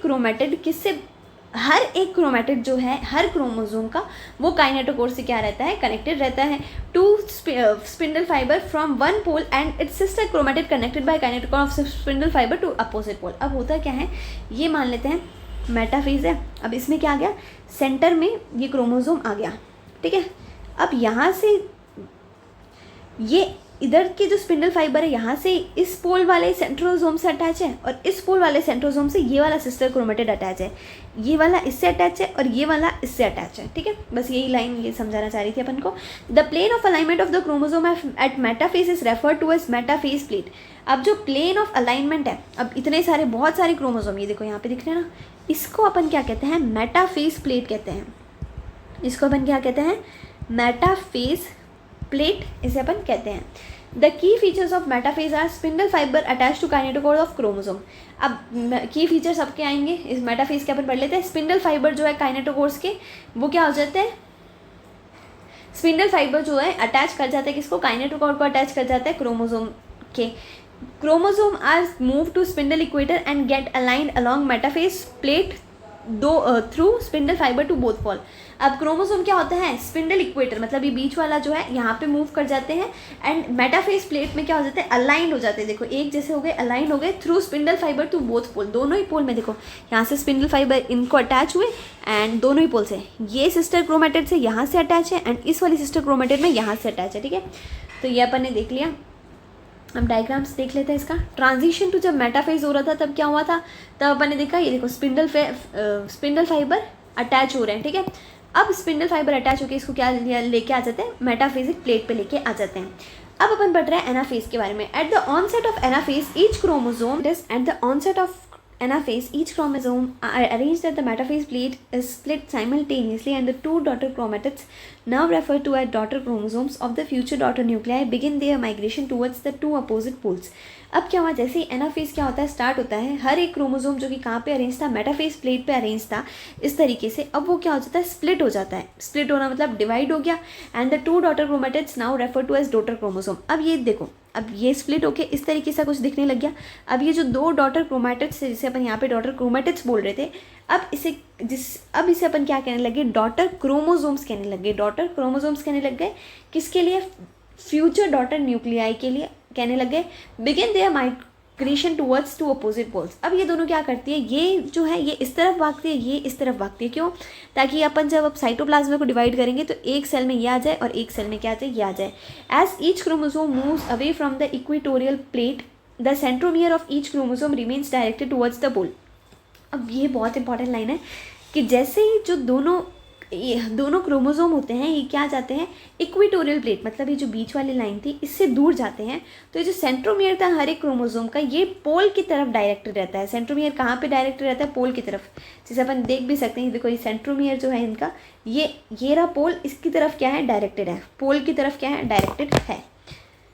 आगे क्या लिखा हुआ है, and hence at the leading edge with the arms of chromosome trailing behind. Hence जो लीडिंग एज है जहाँ पे आर्म्स जो हो रहे हैं वो क्या कर रहे हैं, ट्रेलिंग बिहाइंड, मतलब पीछे आर्म्स छूट रहे हैं। This anaphase stage is characterised by the following key इवन centromere split and chromatid separate. अब एनाफेज कैसा होता है, सेंट्रोमियर जो होता है, ये जो सेंट्रोमियर बीच वाला था ये स्प्लिट होता है, क्रोमेटिड्स जो होते हैं क्या हो जाते हैं, सेपरेट हो जाते हैं, chromatids move to opposite pole. उसके बाद क्या होता है, क्रोमेटिड्स अलग अलग पोल्स पे क्या करते हैं, मूव करते हैं। तो यहाँ पे एनाफेज ही दिखाया हुआ है कि सेंट्रोमियर देखो स्प्लिट हुआ और ये देखो अलग अलग पोल्स में जाके मूव करके, जिसमें जो ये सेंट्रोमियर है ये पोल की तरफ डायरेक्टेड है। अब अपन टीलोफेज की बात कर रहे हैं। अब यहाँ पे अपन को पता चलेगा कि अपन ने एम फेज को ड्रामेटिक फेज क्यों बोला था। At the beginning of the final stage of karyokinesis, that is telophase, the chromosome that have reached their respective poles decondense and lose their individuality। अब क्या होता है, जैसे ही बिगनिंग होती है, फाइनल स्टेज कैरियोकाइनेसिस की फाइनल स्टेज कौन है, टीलोफेज है। जो क्रोमोसोम है जो कि अपने रेस्पेक्टिव पोल, ये क्रोमोसोम इस पोल पे पहुंच गया था, ये इस पोल पे पहुंच गया था, अब ये क्या करते हैं, डीकंडेंस होना स्टार्ट होते हैं। मतलब पहले तो प्रोफेज में कंडेंस हुए, अब डीकंडेंस होना स्टार्ट किए। सबसे पहला ड्रामा तो यहीं पे अपन को दिख गया, एंड अपनी इंडिविजुअलिटी खो देते हैं। The individual chromosome can no longer be seen and each set of chromatid material tends to collect at each of the two poles. अब जो इंडिविजुअल क्रोमोसोम्स है ये अपन को नहीं दिख पा रहे हैं, एंड हर सेट जो है क्रोमेटिन मटीरियल का वो कहाँ पे कलेक्ट हो गया, दोनों पोल्स पे। देखो यहाँ पे दोनों पोल्स पे क्या हो गया, कलेक्ट हो गया। This is the stage which shows the following की इवेंट्स। अब ये स्टेज है जहाँ पे फॉलोइंग की इवेंट्स आते हैं, chromosome cluster at opposite poles and their identity is lost as discrete element की तरह उनकी आइडेंटिटी लॉस्ट हो जाती है। Nuclear envelope develops around the chromosome cluster at each pole forming two daughter nuclei. अब न्यूक्लियर एनवेलप जो पहले prophase में डिसअपियर हुई थी यहाँ पे रीअपियर हो गई। अब उसके बाद क्या होता है, nucleus, Golgi complex and ER reform. Nucleus भी वापस बन जाता है, गोल्जी कॉम्प्लेक्स भी वापस बन जाता है, ईआर भी वापस बन जाता है, इसमें भी और इसमें भी। तभी तो इसको ड्रामेटिक बोल रहे थे, प्रोफेज में तो सब कुछ हट गया और टीलोफेज में वापस सब कुछ बन जाता है। अब अपन मेन बात करते हैं साइटोकाइनेसिस। ये अपन ने क्या देख लिया, टीलोफेज जहाँ पे सब कुछ डीकंडेंस हो गया और दो बन गई, ठीक है। साइटोकाइनेसिस क्या है, mitosis accomplish not only the segregation of duplicated chromosome into daughter nuclei karyokinesis, but the cell itself is divided into two daughter cells by the separation of cytoplasm called cytokinesis, at the end of which cell division gets completed। अब mitosis जो होता है कैसे accomplish होता है, इसमें सिर्फ ऐसा नहीं कि यार जो क्रोमोसोम थे जो डुप्लीकेट हुए थे उसको मैंने सेग्रीगेट कर दिया, दो डॉटर न्यूक्लियर में भेज दिया, कैरियोकाइनेसिस कर दिया, यही नहीं, अब ये जो सेल था ये डिवाइड भी तो करेगा, दो डॉटर सेल्स बनाएगा जिसे अपन साइटोकाइनेसिस बोल रहे हैं। अब यहाँ पे क्या होता है, सेल डिवीजन कंप्लीट होता है। In an animal cell this is achieve by the appearance of a furrow in the plasma membrane. अब अगर एनिमल सेल की बात करें तो एनिमल सेल में क्या होता है, एक फरो डेवलप होता है। मान लेते हैं अपन किसकी अपीयरेंस होती है, एक फरो की अपीयरेंस होती है एनिमल सेल में, एंड वो कहाँ पे होती है, प्लाज्मा मेम्ब्रेन, क्योंकि सेल वॉल तो अपन के एनिमल सेल में होती नहीं है। The furrow gradually deepens and ultimately joins the centre. मतलब अब ये क्या होता है, मान लेते हैं ये सेल है, फरो यहाँ से बनती है एंड डीप होती जाती है एंड अल्टीमेटली सेंटर की तरफ क्या कर जाती है, मीट कर जाती है, dividing the cell cytoplasm into two, जिसमें क्या हो जाता है, सेल का साइटोप्लाज्मा दो में क्या हो जाता है, डिवाइड हो जाता है। Plant cell however are enclose by relatively inextensible cell wall. अब ये चीज़ प्लांट सेल में तो कर ही नहीं सकते, प्लांट सेल में तो मान लेते इतना भयंकर सेल वॉल है, अब इसको मैं कैसे अंदर की तरफ इसको टच करूँ, ये तो टूट ही जाएगा, ब्रेक ही हो जाएगा, इसलिए ऐसा कुछ तो प्लांट सेल में होता नहीं, क्योंकि इनएक्सटेंसिबल सेल वॉल है। Therefore they undergo cytokinesis by a different mechanism। इसलिए अब ये साइटोकाइनेसिस के अंडरगो तो चाहते हैं, सेल तो डिवाइड होता है लेकिन अलग मैकेनिज्म से। प्लांट सेल में क्या होता है, wall formation starts in the centre of the cell and grows outward to meet the existing lateral wall. अब यहाँ पे क्या होता है, ये सेल के सेंटर से ये जो है साइटोकाइनेसिस का जो फंक्शन है ये स्टार्ट होता है, जिसमें वॉल का फॉर्मेशन होता है सेंटर ऑफ सेल से, एंड ये वॉल जो होती है बाहर की तरफ क्या करती है, ग्रो करती है, जो एग्जिस्टिंग लेटरल वॉल से इन्हें जाके क्या करती है, मीट करती है। मतलब एनिमल सेल में तो क्या था, बाहर से अंदर की तरफ आ रहा था, एंड प्लांट सेल में अंदर से बाहर की तरफ आ रहा है। यहाँ पे फरो बन रहा था एनिमल सेल में, प्लांट सेल में क्या बन रहा है, वॉल बन रहा है। The formation of the new cell wall begins with the formation of a simple precursor called the cell plate that represents the middle lamella between the walls of two adjacent cell। अभी जो नई cell wall का formation है, याद रख लेना। अभी चलो दूसरे कलर से लिखते हैं। ये जो नई सेल वॉल का फॉर्मेशन है ये कैसे बिगिन होता है, जब सिंपल प्रीकर्सर, प्रीकर्सर मतलब क्या होता है, इससे पहले जो चीज़ होगी, सिंपल प्रीकर्सर का फॉर्मेशन होता है, तो इसको अपन सेल प्लेट बोल रहे हैं, जो कि रिप्रेजेंट कर रहा है मिडल लैमेला को। जो ये बीच वाली मिडल लैमेला है इसको ये रिप्रेजेंट करता है between the walls of the two adjacent cell. किसके बीच में, दो एडजेसेंट सेल के बीच की वॉल्स को क्या कर रहा है, ये रिप्रेजेंट कर रहा है। At the time of cytoplasmic division, cytoplasmic division के टाइम पे क्या होता है, organelles like mitochondria and plastid get distributed between the two daughter cell. अब जैसे ही साइटोप्लाज्मिक डिवीजन होता है, अब कुछ ऑर्गेनेली जैसे कि जो ऑर्गेनेली होते हैं माइटोकॉन्ड्रिया जैसे और किसके जैसे, प्लास्टिड जैसे, ये डिस्ट्रीब्यूट हो जाता है दोनों डॉटर सेल में। In some organism karyokinesis is not followed by cytokinesis. अब कुछ ऑर्गेनिजम्स में क्या होता है, कैरियोकाइनेसिस मतलब ये जो न्यूक्लियस का तो डिवीजन हो गया, लेकिन इसके बाद साइटोप्लाज्म का डिवीजन हुआ ही नहीं। तो क्या होता है, as a result of which multinuclear condition arise. अब इसका मतलब क्या हुआ, एक ही सेल में न्यूक्लियस हो गए, अब ये और न्यूक्लियस डिवाइड करेंगे तो मल्टी न्यूक्लिएटेड कंडीशन आ जाएगी, leading to the formation of syncytium. इससे क्या हो जाता है, सिंसाइटियम का फॉर्मेशन हो जाता है। सिंसाइटियम क्या है, सेल तो एक है लेकिन उसमें न्यूक्लियस क्या हो गए, बहुत सारे हो गए, मल्टी न्यूक्लियर कंडीशन फॉर्म होगी। इसका एग्जाम्पल कौन सा है, liquid endosperm in coconut. Coconut में जब अपन लिक्विड एंडोस्पर्म देखते हैं ना, पानी वाला जो एंडोस्पर्म, आगे इसमें डिटेल में भी बात होती है मॉर्फोलॉजी और जैसे चैप्टर्स में, तो उसमें या फिर लिक्विड एंडोस्पर्म जो होता है कोकोनट में, इसका एग्जांपल याद रख लेना। सिंसाइटियम का एग्जांपल क्या है, वापस liquid endosperm in coconut is the example of syncytium. अब ये दिखाया हुआ अपन को इंटरफेस, यहाँ पे ये देखो डिवाइड हो गया। अब वापस जो इंटरफेस है ये चालू हो जाएगा। एक डायग्रामेटिक व्यू था स्टेजेस माइटोसिस की। अब ये भी काफ़ी इंपॉर्टेंट पैराग्राफ है, सिग्निफिकेंस ऑफ माइटोसिस। ये जो माइटोसिस अपन बातें कर रहे हैं, इसका सिग्निफिकेंस आखिर क्या है। माइटोसिस और equational division is usually restricted to diploid cell. अब माइटोसिस या फिर इक्वेशनल डिवीजन होता है, जो डिवीजन है ये यूजुअली तो डिप्लॉयड सेल तक ही रेस्ट्रिक्टेड रहता है, मतलब मोस्टली डिप्लॉयड सेल में ही होता है only.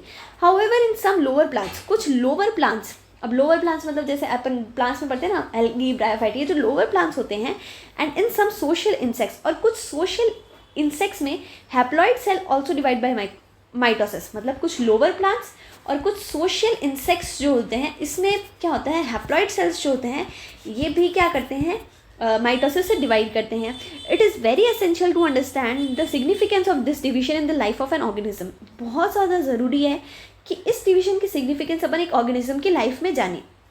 Are you aware of some example where you have studied about haploid and diploid insects, बता देना। Mitosis usually result in the production of diploid daughter cell with identical genetic complement.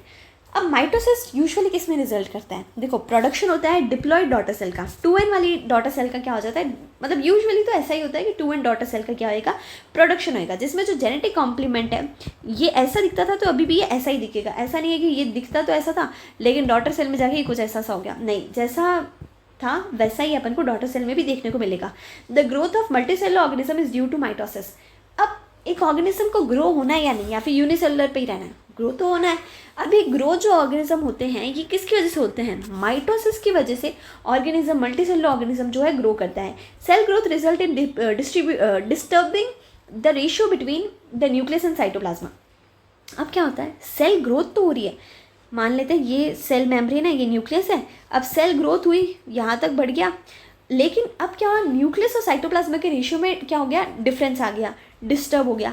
अब nucleus देखो, cytoplasm तो इतना बढ़ गया लेकिन nucleus बढ़ के कितना बड़ा, मान लेते हैं इतना बढ़ गया, तो बहुत ज़्यादा डिफरेंस क्या आ जाता है, न्यूक्लियस और साइटोप्लाज्मा के रेशियो में आता है। It is therefore becomes essential for the cell to divide to restore the nucleocytoplasmic ratio. अब सेल को न्यूक्लियो साइटोप्लाज्मिक रेशियो वापस क्या करना है, वापस मेंटेन करना है, एसेंशियल हो जाता है सेल को कि रीस्टोर कर ले। अब रीस्टोर करना ज़रूरी क्यों है यार, ठीक है बढ़ता जा रहा है तो बढ़ता जा रहा है, रीस्टोर करना इसलिए ज़रूरी है कि साइटोप्लाज्मा तो बहुत ज़्यादा बढ़ गया लेकिन न्यूक्लियस इतना बढ़ा नहीं, तो एक इतने से न्यूक्लियस के लिए इतना ज़्यादा साइटोप्लाज्मा को कंट्रोल करना मुश्किल हो जाता है, इसलिए सेल को क्या करना पड़ता है, डिवाइड करना पड़ता है। A very significant contribution of mitosis is cell repair. और इसके बाद अगर अपन देखें एक और सिग्निफिकेंट कॉन्ट्रीब्यूशन क्या है माइटोसिस का, सेल रिपेयर।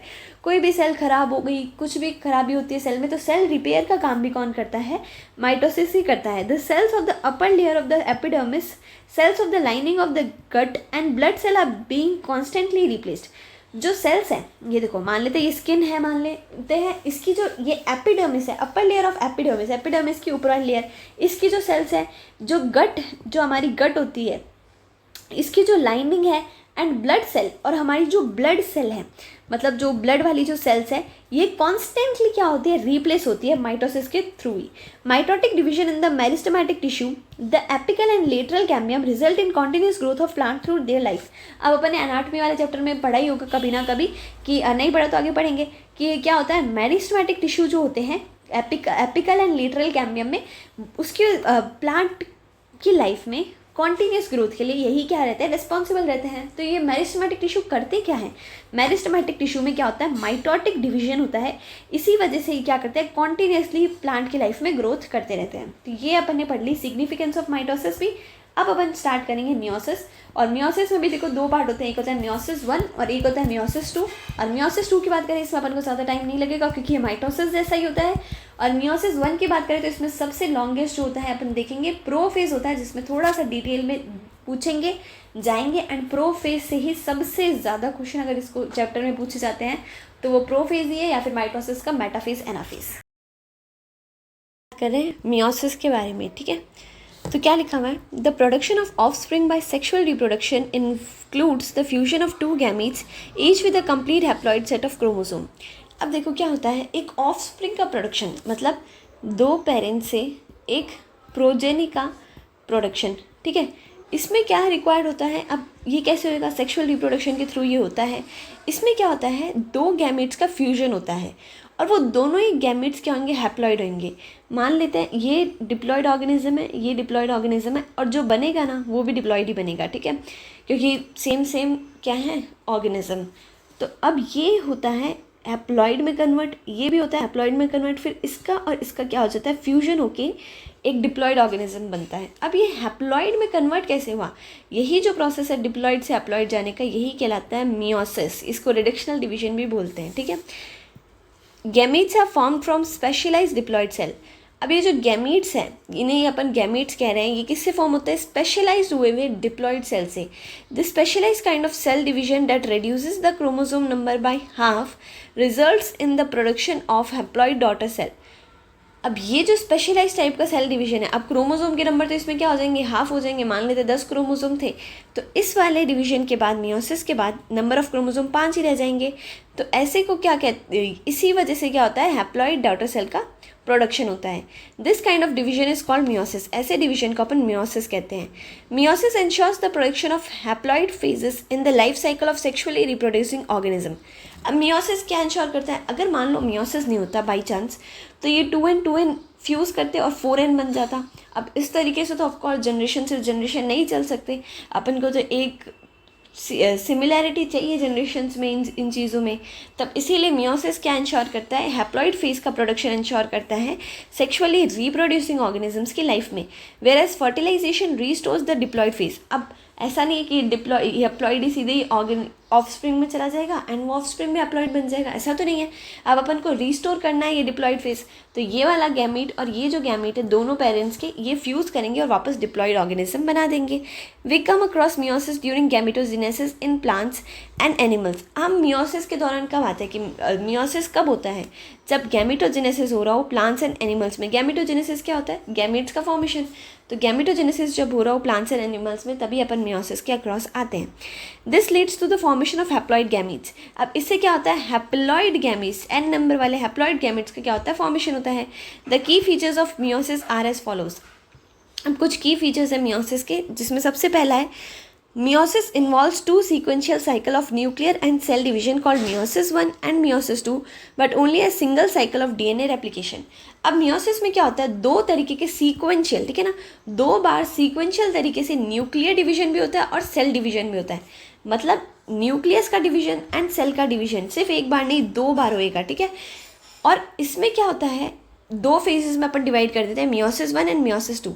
लेकिन न्यूक्लियस डिवीजन, सेल डिवीजन तो 2 बार हो रहा है, लेकिन जो डीएनए रेप्लिकेशन है ये सिर्फ एक बार ही होता है। बहुत इंपॉर्टेंट लाइन है, डीएनए रेप्लिकेशन सिर्फ एक बार ही होता है मियोसिस में। Meiosis 1 is initiated after the parental chromosome have replicated to produce identical sister chromatid at S phase. Meiosis 1 कब इनिशिएट होता है? इनिशिएट कब होता है? जैसे ही पेरेंटल क्रोमोसोम जो है रेप्लिकेट कर चुका है ताकि प्रोड्यूस कर सके identical sister chromatid S phase पे, तब मियोसिस 1 इनिशिएट होता है। थर्ड पॉइंट क्या है? Meiosis involves pairing of homologous chromosomes and recombination between non sister chromatids of homologous chromosome. ये अपन डिटेल में प्रोफेज में पढ़ेंगे, लेकिन ये कहना क्या चाह रहा है, होमोलोगस क्रोमोसोम क्या होते हैं? ये देखो, ये एक जैसा क्रोमोसोम है और ये भी एक जैसा क्रोमोसोम है, ठीक है। तो ये इसे अपन होमोलोगस क्रोमोसोम बोलेंगे, इससे भी अपन होमोलोगस क्रोमोसोम बोलेंगे। ये दोनों क्या है? सिस्टर क्रोमैटिड्स हैं। ये दोनों क्या है? सिस्टर क्रोमैटिड्स है। लेकिन यहाँ पे क्या लिखा हुआ है? नॉन सिस्टर क्रोमैटिड्स के बीच में रिकॉम्बिनेशन होता है, मतलब इसके बीच में और इसके बीच में। तो ये और ये क्या है? नॉन सिस्टर क्रोमैटिड्स है, तो इनके बीच में क्या होगा? रिकॉम्बिनेशन होता है। फोर्थ क्या है? 4 haploid cells are formed at the end of meiosis. अब देखो 2 बार सेल डिवीजन हो रहा है, तो अगर एक सेल से अपन ने स्टार्ट किया था, एक बार सेल डिवीजन हुआ, ये बन गया, फिर दूसरी बार होएगा तो क्या बन जाएगा? 4 सेट। तो 4 haploid set are formed at the end of meiosis 2 के एंड में 4 हैप्लॉइड सेट बन जाते हैं। Meiotic events can be grouped under following phases के अंडर मियोटिक इवेंट्स को अपन ग्रुप कर सकते हैं। वैसा ही है प्रो, मेटा, एना, टीलो, पी मैट, ठीक है। तो मियोसिस 1 होता है, मियोसिस 2 होता है, prophase 1, metaphase 1, anaphase 1, telophase 1, prophase 2, metaphase 2, anaphase 2, telophase 2, इस तरीके से। अब अपन सबसे पहले बात करते हैं मियोसिस 1। यहीं से सबसे ज़्यादा क्वेश्चन पूछे जाते हैं, जिसमें भी सबसे ज़्यादा क्वेश्चन किससे पूछे जाते हैं? प्रोफेज से। Prophase 1. Prophase of the first meiotic division is typically longer and more complex when compared to prophase of mitosis. अगर देखो माइटोसिस के प्रोफेज से कंपेयर करें ना, तो मियोसिस का प्रोफेज जो है टिपिकली लॉन्गर भी है एंड ज़्यादा कॉम्प्लेक्स भी है। क्यों? क्योंकि उसमें तो क्या आता था, सिर्फ प्रोफेज होके चला गया। इसमें प्रोफेज के भी 5 पार्ट्स अपन पढ़ेंगे, ठीक है। इट हैज़ बीन फर्दर सब divided into the following 5 phases based on chromosomal behaviour. अब कहीं पे भी बेस्ड ऑन लिखा आ जाए तो ये बहुत इंपॉर्टेंट हो जाता है, पूछ लिया जाता है किस बेसिस पे अपन ने इसे डिवाइड किया है। ठीक है, तुमने कितने फेज में डिवाइड किया? प्रोफेज 1 को 5 फेजेस में। किस बेसिस पे? क्रोमोसोम का बिहेवियर कैसा है, क्रोमोसोमल बिहेवियर के बेसिस पे हमने इस फेज को, प्रोफेज को अपन ने कितने में डिवाइड कर दिया? 5 फेजेस में अपन ने क्या कर दिया? डिवाइड कर दिया, जो कि क्या है? Leptotene, zygotene, pachytene, diplotene, diakinesis. बहुत बार सिर्फ इसके सीक्वेंस ही पूछ लिया जाता है, किस तरीके से इसका सीक्वेंस है। लेप्टोटीन सबसे पहले, फिर जाइगोटीन, पैकाइटीन, डिप्लोटीन एंड डायाकाइनेसिस। मतलब जो, अब ये थोड़ा सा डरावना वर्ड है, मतलब जैसे डायन अपन बोलते हैं ना, तो वैसे ये डायाकाइनेसिस, तो ये लास्ट में आएगा, ये याद रखना, ठीक है। बाकी अपन कैसे याद रख सकते हैं? लेजी, LZ, लेजी पर ड, लेजी पर ड, मैंने तो ऐसे ही याद रखा था और ये बहुत सही रहता है। लेजी पर ड, कभी भी भूल जाओ याद रखना, लेजी पढ़, मतलब लेजी इंसान को अपन कह रहे हैं तू पढ़, तो लेजी LZ पर ड, और इसमें भी डायन लास्ट में आती है, तो डायाकाइनेसिस लास्ट वाला है, और ये डिप्लोटीन है, ठीक है। तो लेप्टोटीन, जाइगोटीन, पैकाइटीन, डायाकाइनेसिस, डिप्लोटीन। अब सबसे पहले अपन लेप्टोटीन में जाते हैं क्योंकि लेजी है। तो during leptotene stage the chromosome become gradually visible under light microscope. पूछा जाता है कि कौन से माइक्रोस्कोप के अंदर, ठीक है ना। तो लाइट माइक्रोस्कोप के अंदर मैंने क्या देखा? लेप्टोटीन स्टेज चल रही थी, मैंने क्रोमोसोम्स को देखा, तो क्रोमोसोम हल्के हल्के लाइटली क्या होने लग गए? विजिबल, मेरे को थोड़े थोड़े से दिखने लग गए। The compaction of chromosome continues through out leptotene. अब लेप्टोटीन चलता जा रहा है एंड क्रोमोसोम क्या हो रहा है? थ्रू आउट लेप्टोटीन क्या होते जा रहा है? कॉम्पैक्ट होते जा रहे हैं। This is followed by the second stage of prophase 1 called zygotene. इसके बाद क्या आता है? प्रोफेज 1 की सेकेंड स्टेज जाइगोटीन। तो अपन ने देखो लेप्टोटीन में सिर्फ देखो 2 ही चीज़ें पढ़ी, क्या कि एक तो क्रोमोसोम ग्रेजुअली विजिबल होता है लाइट माइक्रोस्कोप के अंदर, एंड दूसरी चीज़ क्या पढ़ी कि कॉम्पैक्शन ऑफ क्रोमोसोम्स होता है, थ्रू आउट लेप्टोटीन क्या रहता है? कंटिन्यू रहता है। अब जाइगोटीन पे आ गए, जो भी पढ़ेंगे अब जाइगोटीन के बारे में। इस स्टेज के दौरान क्या होता है? Chromosome starts pairing together and this process of association is called synapsis. अब इस दौरान क्या होता है? ये जो क्रोमोसोम है, ये दोनों ये एक साथ क्या होने लगते हैं? पेयर होने लगते हैं, एंड इस प्रोसेस ऑफ एसोसिएशन को अपन क्या कहते हैं? साइनेप्सिस। तो साइनेप्सिस पूछा जाएगा कब देखने को मिलता है? तो जाइगोटीन के दौरान अपन को क्या देखने को मिलता है? साइनेप्सिस देखने को मिलता है। Such paired chromosomes are called homologous chromosome. ऐसे पेयर्ड क्रोमोसोम्स को अपन क्या कहते हैं? HC वर्मा सर नहीं, HC मतलब होमोलोगस क्रोमोसोम, ऐसे को अपन कहते हैं। ऐसे पेयर्ड क्रोमोसोम्स को क्या कहते हैं? Homologous chromosome. Electron माइक्रोग्राफ्स of this stage, अब इस स्टेज के अपन ने लाइट माइक्रोस्कोप से नहीं, इलेक्ट्रॉन माइक्रोग्राफ्स इस स्टेज के देखे, किस स्टेज के, जाइगोटिन स्टेज के, इंडिकेट करते हैं that chromosome synapsis is accompanied by the formation of complex structures called synaptonemal complex, कि ये जो क्रोमोसोम साइनेप्सिस है ये कैसे अकम्पेन्ड होता है, फॉर्मेशन होता है किसका, कॉम्प्लेक्स स्ट्रक्चर का, सिंपल नहीं, कॉम्प्लेक्स से स्ट्रक्चर का क्या होता है, फॉर्मेशन होता है, जिसे अपन साइनेप्टिनोमल कॉम्प्लेक्स कहते हैं, सिनेप्टिनोमल कॉम्प्लेक्स कहते हैं, उनका क्या होता है, फॉर्मेशन होता है। तो मतलब ये जो क्रोमोसोम है इनके बीच कॉम्प्लेक्स स्ट्रक्चर जिसका नाम है सिनेप्टिनोमल कॉम्प्लेक्स, इसका क्या होता है, फॉर्मेशन होता है। The complex formed by a pair of synapsed homologous chromosome is a bivalent or a tetrad. जो कॉम्प्लेक्स है, ये जो कॉम्प्लेक्स है, ये जो बना है एक pair of synapsed homologous chromosome से, इसको अपन या फिर तो बाइवेलेंट कहते हैं या फिर टेट्राड। अब ये किस चीज़ के बारे में बता रहे हैं, ये देखो, ये दो क्रोमोसोम अगर अपन देखें तो अगर क्रोमैटिड्स के फॉर्म में देखें तो अब इसको क्या कहेंगे, टेट्राड, क्योंकि 4 है ना, तो क्रोमैटिड्स के फॉर्म में तो अपन इसे टेट्राड कहते हैं। लेकिन बाइवेलेंट कब कह रहे हैं, जब एक क्रोमोसोम इसे देख रहे हैं, एक इसे देख रहे हैं, तब अपन इसे बाइवेलेंट कहते हैं। However, these are more clearly visible at next stage। अब बहुत इंपॉर्टेंट है कि ये सबसे ज़्यादा क्लियरली विजिबल टेट्राड या फिर बाइवेलेंट जो है, टेट्राड या फिर बाइवेलेंट कंडीशन सबसे ज़्यादा क्लियरली विजिबल कौन सी स्टेज पे होती है, पैकाइटिन, पैकाइटिन स्टेज पे सबसे ज़्यादा क्लियरली विजिबल होती है।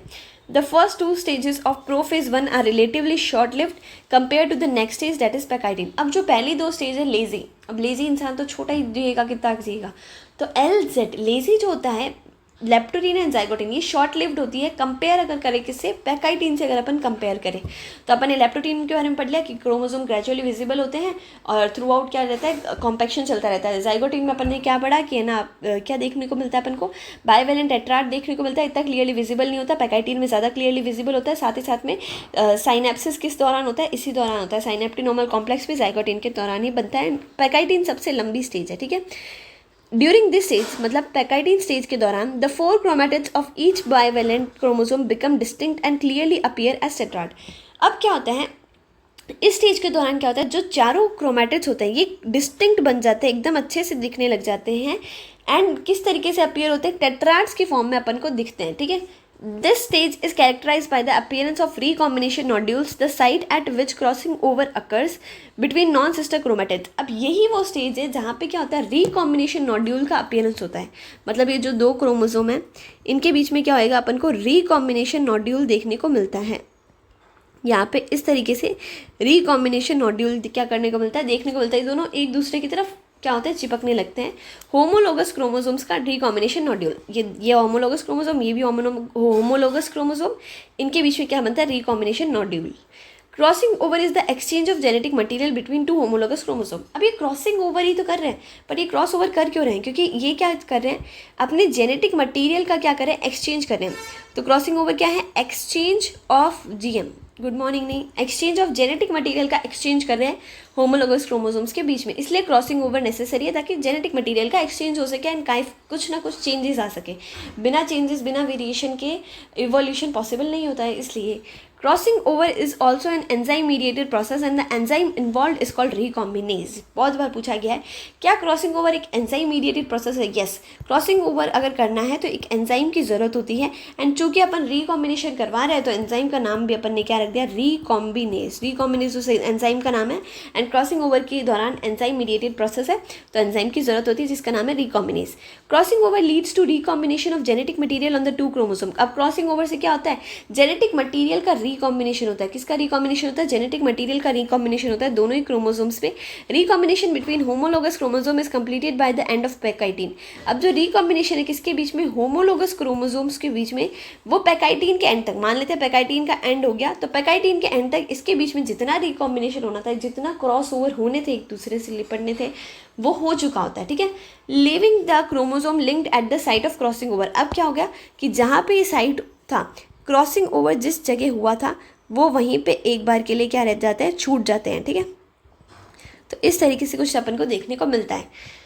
अब क्या है, द बिगिनिंग ऑफ डिप्लोटिन। अब डिप्लोटिन की जो बिगिनिंग है is recognised by the dissolution of synaptonemal so diplotene जो होता है, जैसे ही डिप्लोटीन की बिगनिंग होती है, जो सिनेप्टिनोमल कॉम्प्लेक्स जाइगोटिन स्टेज पे बना था उसका डिसोल्यूशन स्टार्ट हो जाता है। पूछा जाएगा कौन से फेज में डिसोल्यूशन ऑफ सिनेप्टिनोमल कॉम्प्लेक्स होता है, तो डिप्लोटीन में होता है।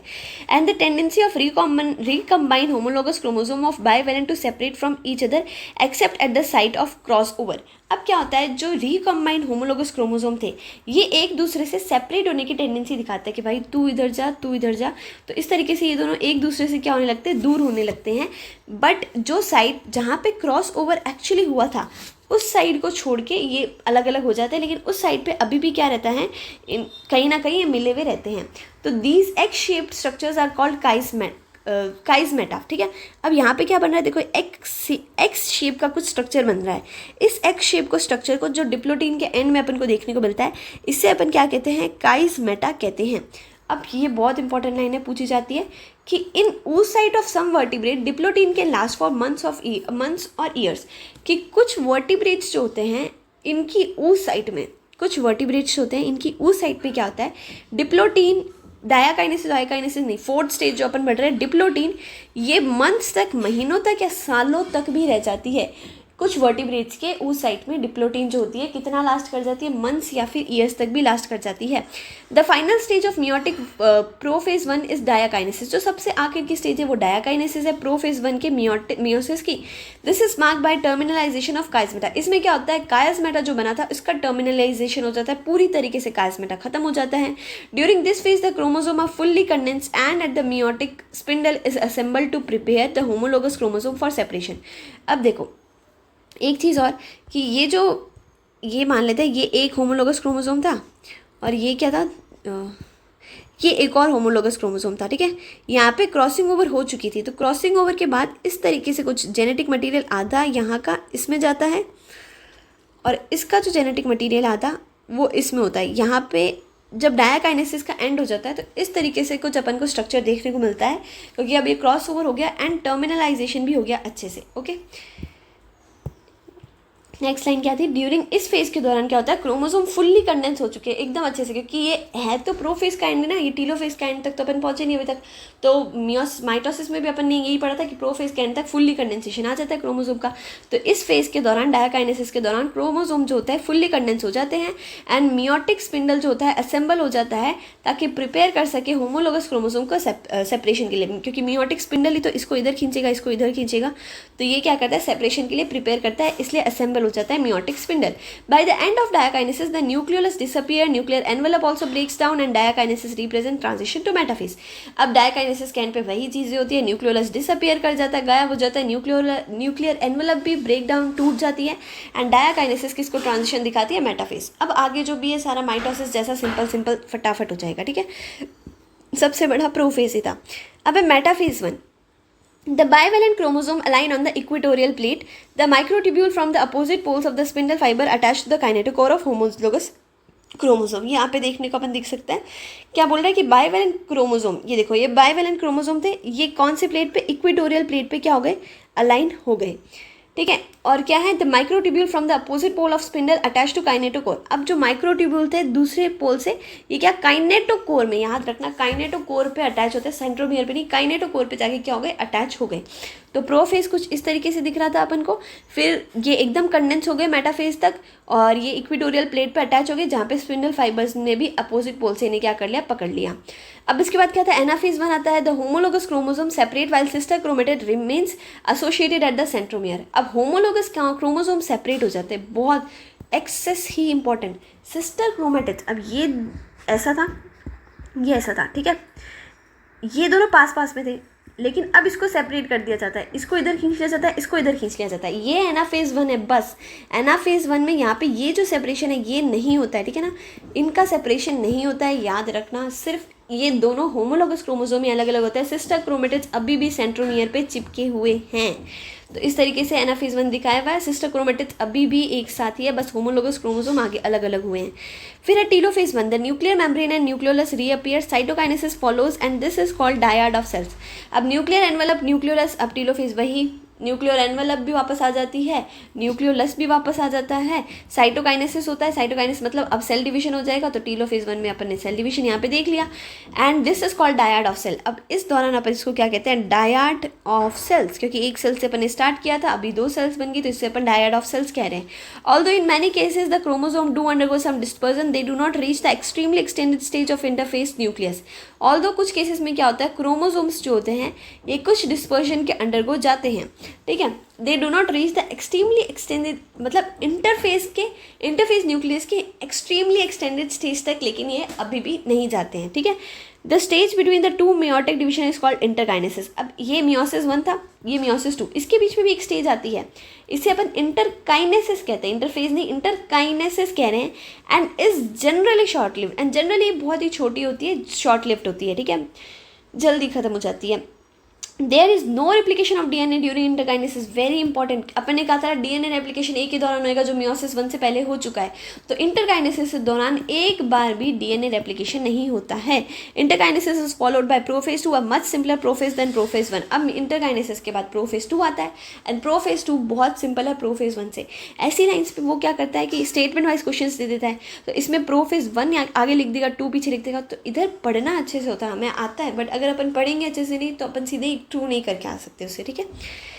अब अपन मियोसिस 2 की अपन बात करें, देखो यहाँ पे इस तरीके से अपन को टीलोफेज 2 दिखाया हुआ है, टीलोफेज 1 दिखाया हुआ है, सॉरी टीलोफेज 1 दिखाया हुआ है। अब है मियोसिस 2, प्रोफेज 2। मियोसिस 2 इज, ये तो अपन का क्या होता है, माइटोसिस जैसा ही होता है एकदम, ठीक है। अब इसमें से मैं क्या करूँगी, ये एक पार्ट ले लेंगे अपन, इसको आगे चलाएंगे, इससे 2 सेल्स बन जाएंगे, इस एक पार्ट से भी 2 सेल्स बन जाएंगे, ये अपन को टेट्राड दिख जाएगा सेल्स का, और ये माइटोसिस जैसा ही होएगा। मियोसिस 2 इज इनिशिएटेड इमीडिएटली, हाथों हाथ आफ्टर साइटोकाइनेसिस, जैसे ये सेल को डिवाइड हुआ, साइटोकाइनेसिस हुई, हाथों हाथ प्रोफेज 2 का मियोसिस 2 क्या हो जाता है, मियोसिस 2 का प्रोफेज 2 स्टार्ट हो जाता है। Usually before the chromosome have fully elongated, usually chromosome अभी तक फुल्ली एलोंगेट भी नहीं हुए हैं, उससे पहले ही ये चीज़ क्या हो जाती है, स्टार्ट हो चुकी होती है। In contrast to meiosis 1, meiosis 2 resembles a normal mitosis. अगर मियोसिस 1 के कॉन्ट्रास्ट में देखें तो मियोसिस 2 कैसा, एक नॉर्मल सा माइटोसिस जैसा ही होता है। The nuclear membrane disappears bye the end of prophase 2। Prophase 2 का एंड जब आता है, प्रोफेज 2 के एंड तक जो न्यूक्लियर मेम्ब्रेन है ये क्या हो जाती है, डिसअपियर हो जाती है। The chromosome again become compact, और क्रोमोसोम फिर से जो ऐसे थे वो क्या हो जाते हैं, कॉम्पैक्ट हो चुके होते हैं प्रोफेज 2 के एंड तक। अब metaphase 2, at this stage the chromosome align and equator, chromosome equator पे अलाइन होते हैं। The microtubule from opposite poles of the spindle get attach to kinetochore, opposite pole से जो स्पिंडल फाइबर आए हैं वो क्या हो जाते हैं, काइनेटोकोर से अटैच होते हैं स्पिंडल, और क्या हो जाते हैं, इक्वेटोरियल प्लेट पे ला देते हैं सिस्टर क्रोमेटिड्स। एनाफेज 2 में क्या होता है, अब देखो, अब मैं इस एक क्रोमोसोम की बात करी थी, यहाँ से इस स्पिंडल ने पकड़ा, यहाँ से इस स्पिंडल ने पकड़ा, अब क्या होगा, सेपरेशन होएगा किसका, सिस्टर क्रोमेटिड्स। हजारों बार ये क्वेश्चन पूछा गया एग्जाम में कि कौन सा ऐसा फेज है जहाँ पे सिस्टर क्रोमेटिड्स का सेपरेशन होता है, वो होता है एनाफेज 2। 1 में होमोलोगस क्रोमोसोम का सेपरेशन होता है, 2 में सिस्टर क्रोमेटिड्स का सेपरेशन होता है। ये बहुत इंपॉर्टेंट है, यहाँ से हमेशा पूछा जाएगा question. It begins with simultaneous splitting of centromere of each chromosome. हर एक क्रोमोसोम की क्या होगी, साइमल्टेनियस स्प्लिटिंग होगी हर एक सेंट्रोमियर की क्रोमोसोम के, which was holding the sister chromatid together, जो सिस्टर क्रोमेटिड को साथ में होल्ड करके क्या करी थी, बैठी थी। Allowing them to move towards opposite poles of the cell, जो क्या अलाउ करती है कि जो सेल है इसके अपोजिट पोल में ये क्या कर जाए, मूव कर जाए। By shortening of microtubule attach to kinetochore, जिसमें क्या होता है, माइक्रोट्यूब्यूल जो कि काइनेटोकोर से अटैच थे उनकी क्या हो जाती है, शॉर्टनिंग हो जाती है। माइक्रोट्यूब्यूल जो काइनेटोकोर से अटैच थे इनकी क्या होती है, शॉर्टनिंग होती है। उसके बाद क्या आता है, telophase 2। Meiosis ends with telophase 2 in which the 2 groups of chromosome once again get enclosed by a nuclear envelope. Cytokinesis follows resulting in the formation of tetrad of cells that is 4 haploid daughter cell. अब meiosis end कैसे कर जाती है, telophase 2 के साथ and हो जाती है, जिसमें 2 ग्रुप्स जो होते हैं क्रोमोसोम के वापस क्या हो जाता है, एक बार फिर एनक्लोज हो जाता है न्यूक्लियर एनवेलप से, वापस न्यूक्लियर एनवेलप आ जाती है उसमें न्यूक्लियस की। साइटोकाइनेसिस होता है जिससे क्या होता है, टेट्राड ऑफ सेल 4 सेल बन चुकी होती है। तो अब देखो अपन ने यहाँ से स्टार्ट किया था प्रोफेज 2 से, मेटाफेज 2 में क्या हो गया, एक अलाइन हो गई, और एनाफेज 2 में क्या होगा, सिस्टर क्रोमेटिड सेपरेट हो गई, एंड वापस क्या हो गया, ये डिवाइड कर गई और अपन को 4 सेल्स मिल गई, ये टीलोफेज, ये क्या होगी, टीलोफेज 2। अब सिग्निफिकेंस ऑफ मियोसिस, जैसे कि अपन ने सिग्निफिकेंस ऑफ माइटोसिस पढ़ा था, यहाँ पे मियोसिस का सिग्निफिकेंस है। Meiosis is the mechanism by which conservation of specific chromosome number of each species is achieved across generation in sexually reproducing organism, even though the process per se paradoxically result in reduction of chromosome number by half. अब meiosis क्या है? वो mechanism है जिससे specific chromosome का number, मान लेते हैं अपन में 46 क्रोमोसोम नंबर है या फिर 23 पेयर्स ऑफ क्रोमोसोम है, इसको मुझे कंजर्व रखना है, इसको मुझे चेंज नहीं करना, तो उसमें हेल्प कौन करता है? मियोसिस हेल्प करता है हर स्पीशीज़ के लिए, ठीक है। कौन से ऑर्गेनिजम्स में? सेक्सुअली रिप्रोड्यूसिंग ऑर्गेनिजम्स में ये चीज़ मियोसिस करता है। इवन दो ये प्रोसेस जो है रिडक्शन ऑफ क्रोमोसोम कराता है, मान लेते 46 से स्टार्ट किया था तो 23 तक पहुंचाता है, बट एट द एंड क्या होता है? फर्टिलाइजेशन से ये दोनों फ्यूज़ होकर वापस 46 बन जाते हैं। तो भला ये रिडक्शन में करता है, लेकिन फिर भी ये नंबर ऑफ जो हर क्रोमोसोम का नंबर है ये क्या रखता है? कंजर्व रखता है। क्योंकि अगर ऐसा नहीं होता तो यहाँ पे तो क्या होता? 46 92 तक पहुँच जाते। अगर मियोसिस होता ही नहीं तो हाफ नहीं होता तो 92 हो जाता, ठीक है। क्योंकि ये ए सेक्शुअली तो है नहीं, सेक्शुअली रिप्रोड्यूसिंग के लिए तो बात करें। ए सेक्शुअली होता तो फिर भी ठीक है, 46 था, ये 46 आ गया। लेकिन क्योंकि सेक्शुअली रिप्रोड्यूसिंग है, दो पेरेंट्स इन्वॉल्व होएंगे, दोनों का गैमेट्स तो फ्यूज़ होएगा ही, तो अगर 46 ही रहता तो 92 हो जाता। लेकिन ऐसा नहीं होता, रिडक्शन होता है, उसके बाद 46 ही रहता है और नंबर क्या रह जाते हैं अपन के? कंजर्व, क्रोमोसोम के नंबर कंजर्व रह जाता है। It also increases the genetic variability in the population of organism from one generation to next.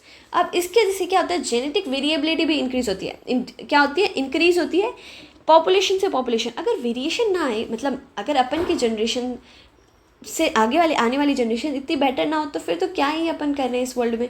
आज तक अपन वेरिएशंस के थ्रू ही तो इतना ज़्यादा एडवांस हो पाए हैं। अब वेरिएशंस कैसे होता है? जो अपन ने रिकॉम्बिनेशन पढ़ा था उसके वजह से ही तो वेरिएशंस हो रहे थे। वेरिएशंस तो बेसिस है इवोल्यूशन का। इवोल्यूशन तभी होएगा जब वेरिएशन देखने को मिले। तो ये इंक्रीज़ क्या करता है? जेनेटिक वेरिएबिलिटी भी इंक्रीज़ करता है पॉपुलेशन ऑफ ऑर्गेनिज्म एक जनरेशन से दूसरी में। Variation are very important for the process of evolution. Very important line कि इवोल्यूशन के प्रोसेस के लिए वेरिएशन बहुत ही ज़्यादा क्या है? इंपॉर्टेंट है। Thank you so much. I hope so आपका पूरा चैप्टर याद हो गया होगा, समझ आ गया होगा। अब ये लेक्चर को आप अगर आप बताएं तो मैं नॉर्मली क्या करूँ, जैसे meiosis the mechanism by which conversation, इस तरीके से पढ़ के भी अपन डाल सकते हैं ताकि आप बार बार इसे सिर्फ सुने और क्या हो जाए, आपको याद हो जाए। बट मेरे हिसाब से अगर ये वाला लेक्चर आप ज़्यादा लेंगे ना, जिसमें मैं इंग्लिश में भी बोल रही हूँ फिर हिंदी में मैंने इसको एक्सप्लेन किया, तो बहुत ईजीली याद होएगा। ये एक ऐसी ट्रिक है जेन्युइन कि आप जब क्वेश्चन देखेंगे, अगर आपने 4 से 5 बार ये लेक्चर सिर्फ सुन लिया तो आप जब क्वेश्चन पेपर देखेंगे तो बहुत इजीली आप अपने आंसर स्टिक करेंगे बहुत पॉइंट सेकंड्स में। So that is the benefit, ठीक है। बाकी कोई भी चीज़ की कमी लगी हो, कोई भी मिस्टेक लगी हो, whatever, just you can tell me in the comment section. And चूँकि कहा था समरी भी कराएंगे तो समरी अभी पढ़ लेते हैं फटाफट। जो भी एक्स्ट्रा पॉइंट होएगा वही अपन समरी में समझेंगे।